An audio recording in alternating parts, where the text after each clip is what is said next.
안녕하십니까. 대부분 PPP 융자 받은 비즈니스들이 이제 융자금을 모두 사용하고 탕감 신청을 해야 하는 시기입니다. 그런데 아직 탕감 신청 접수 준비가 되어 있지 않은 은행들이 많이 있고 그동안 정부의 정책이 계속 바뀌어 왔기 때문에 혹시 어떤 변수가 있을지 모른다는 우려로 인해서 탕감 신청을 서두르지 않고 있는 비즈니스들이 많습니다. 그래서 아직까지는 탕감 신청 수가 그렇게 많지 않은 것으로 알려져 있습니다. 이런 가운데 SBA에서는 지난 10월 30일자로 PPP 탕감 신청에 대한 안내 내용을 발표했습니다. 그래서 오늘은 이 내용을 이해해 보도록 하겠습니다.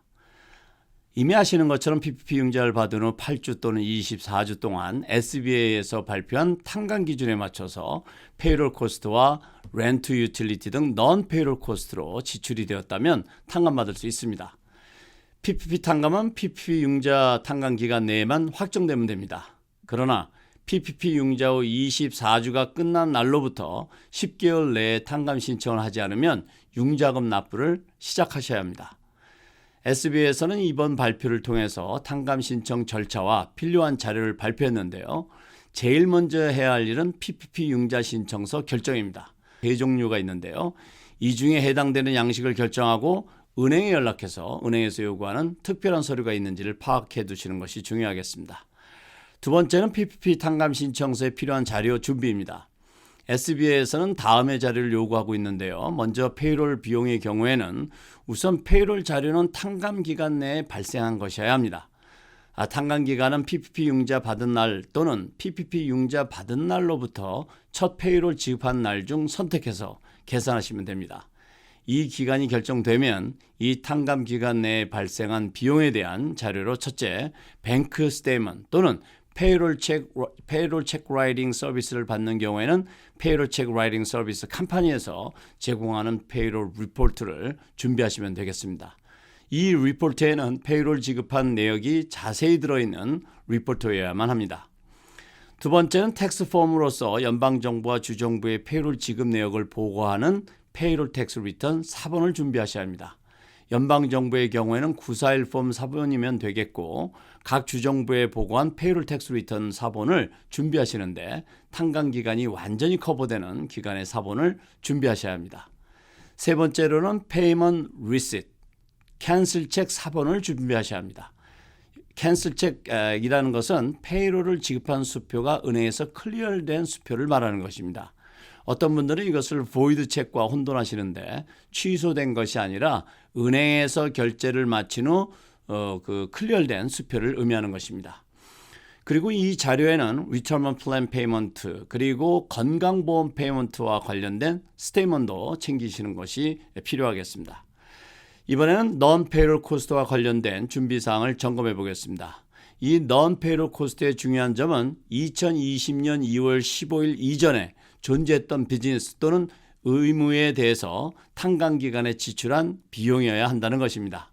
다시 말씀드리면 2020년 2월 15일 이전부터 영업활동을 계속해서 해오면서 2020년 2월 15일 이전에 융자를 해서 이자를 납부하고 있었거나 리즈 계약을 해서 렌트를 내고 있었어야만 한다는 것입니다.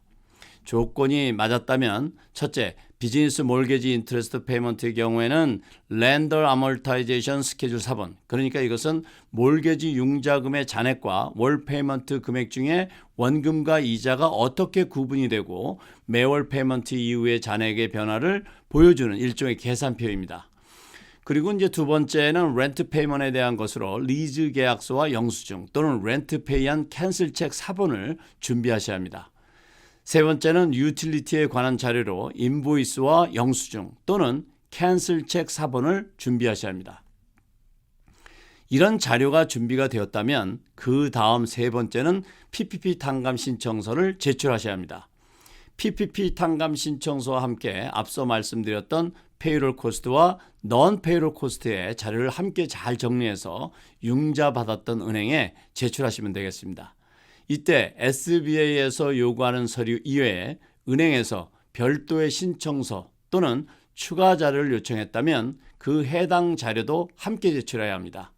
이외에 은행에서 요구하는 것이 있거나 추가로 필요로 하는 자료가 있을 경우에 신속히 제출하는 것이 탕감 신청 과정이 신속하고 정확히 진행되는 데 도움이 될 것이라고 생각됩니다. 끝으로 은행과 SBA에서의 승낙 과정입니다. 은행에서 1차 검토가 마무리되면 SBA에 승낙 요청을 하게 됩니다. 이때 은행에서는 60일 내에, SBA에서는 90일 내에 서류 검토를 마무리 짓고 탕감 여부를 결정하게 됩니다. 은행은 이 과정에서 은행에서 검토를 마치고 SBA로 탕감 승낙 요청을 하게 되면 그 사안을 PPP 탕감 신청자에게 통보하게 됩니다. 그리고 SBA에서 최종 결정되면 탕감 금액과 탕감되지 않은 금액에 대한 납부 안내를 PPP 탕감 신청자에게 보내게 됩니다. 이때 이 결정에 동의하지 않을 경우에는 어필을 하실 수가 있습니다. PPP 융자 탕감 서류는 탕감 받은 날 또는 융자금을 완납한 날로부터 6년 동안 보관해야 함을 기억해 두셔야겠습니다. 이상 지난 10월 30일 SBA에서 발표한 PPP 융자금 탕감 신청할 때 필요한 서류와 절차에 대해서 이해해 보았습니다. 오늘은 여기까지입니다. 감사합니다.